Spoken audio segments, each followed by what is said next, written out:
Very much, and I'm thrilled to be back with so many great American patriots, which is exactly what you are, who stand for our freedom, vote for our values, and pray to Almighty God.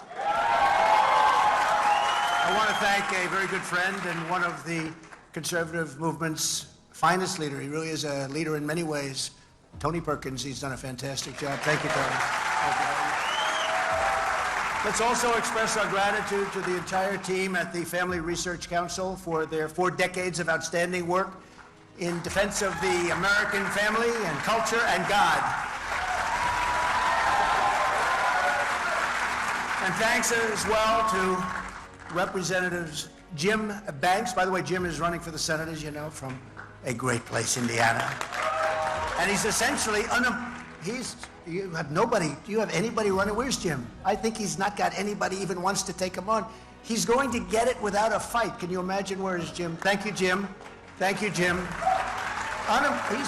He's unopposed. I haven't even heard about that for a long time, especially from Indiana. But he's fantastic. And Ronnie Jackson. Ronnie, would you stand up, please? Ronnie Jackson. He's a doctor. He's an admiral. And he's a congressman. Where's Ronnie? We love Ronnie.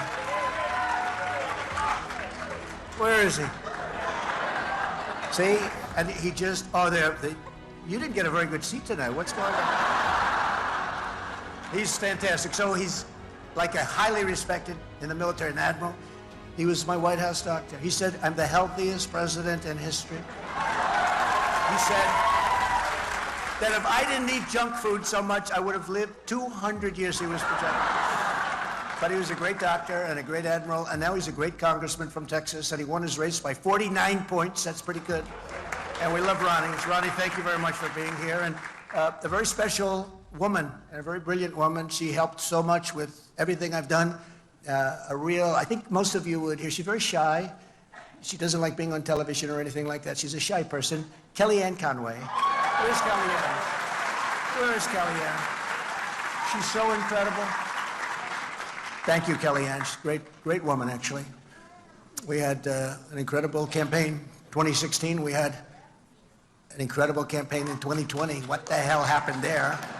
We got more votes than any sitting president in history. Can you imagine? More votes than any sitting president by close to 12 million. I was told if we got 63 million, which we got at 2016, you can't lose. It's just impossible. And we topped it by millions, but we're going to have the most successful election ever coming up, and we're going to do things. Because 1 year from now, each of you will vote in the most important election of your lifetimes. Your most important. This is going to be the most important. This election will decide whether America will be ruled by Marxists, fascists, communist tyrants who want to smash the Judeo-Christian heritage, or whether America will be saved by God-fearing, freedom-loving patriots like all of the people in this room.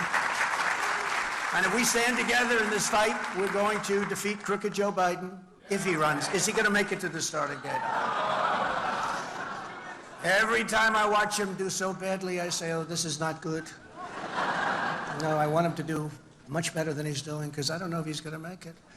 But we're going to take back our country, we're going to take back our culture, and we're going to make America great again, greater than ever.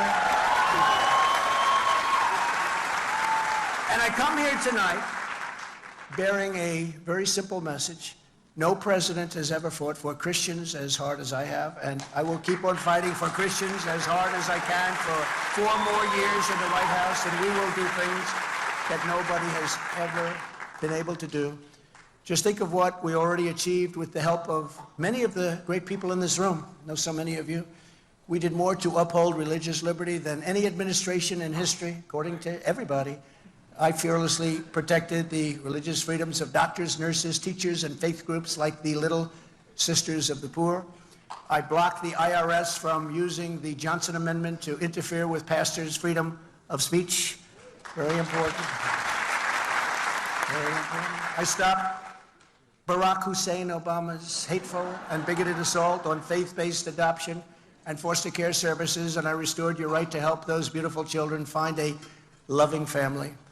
I took historic action to defend the religious liberty of students in public schools and on college campuses, so important. And I was the first president to convene a meeting at the United Nations to end religious persecution worldwide. We did that. As president, thank you very much.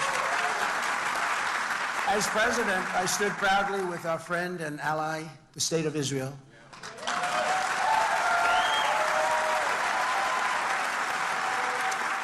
I kept my promise, recognized Israel's eternal capital, and opened the American embassy in Jerusalem. And I got the embassy built. They were starting to raise funds and do the funding, and they said it was going to cost $2 billion. And I said, $2 billion? And I told my people, do you have a site? We are the United States, and we have sites all over the place. And real estate, because I see a couple of my great real estate friends right here. And I said, you have a site that's a great site, much better than the one that they wanted to buy for a tremendous amount of money, way overpaying. That man, whoever owned that site, does not like me very much. He was going to make a fortune. And they came back to me the following day and said, yes, sir, we do have a site. We have a great site. Is there a building on it? Yes, there is. It's abandoned, but it's a very strong building, structurally good. And I took that building, and I said, I called off everything. I had my people go and check it. I said, how much would it cost to rebuild that building and make it the embassy? They said, about $400,000. That's slightly less than $2 billion, right? And it's the first time I've ever said this in business. I said, you know, that sounds too cheap. It's usually that's too expensive. I said, that sounds too cheap. That's too inexpensive. So let's make it a little bit more. Let's spend a little bit more. We'll make it $500,000. And we got it built for $500,000, and we used Jerusalem stone. Jerusalem stone is a very rare and beautiful stone, unless you're in Jerusalem. And a friend of mine has office space at a beautiful office building in New York, and every time I walk in, he tells me about, this is Jerusalem stone. Look, the wall opposite the elevator. And he's so proud of the Jerusalem stone. He said, I paid a fortune for it. He's told me that every time I walk in, he tells me about Jerusalem stone. So what I did is I said, do you think we could do the whole building in Jerusalem stone? Absolutely. We have so much Jerusalem stone. I said, is it expensive? They said, not at all. It's cheap as you can imagine.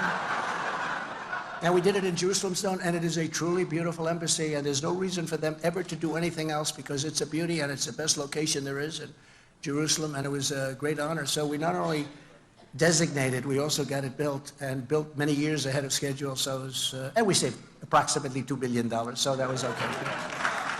But I also recognized they were working on this for 58 years. I recognized Israel's sovereignty over the Golan Heights, you know that, and took care of that, always done. 52 years they worked on it. Planes would come in every season, planes that have meetings that would last for 2 days, and then they'd leave, nothing would happen. I got it done in about 12 minutes. And I withdrew the United States from the disastrous Iran nuclear deal. Disaster. And here at home, we totally transformed the federal judiciary, appointing nearly 300 judges to interpret the law and the Constitution as written. Very big thing. Together, all of us, we withstood vicious attacks to confirm 3 great Supreme Court justices, Neil Gorsuch, Brett Kavanaugh, and Amy Coney Barrett. And I'm also very proud to be the most pro-life president in American history. Very proud.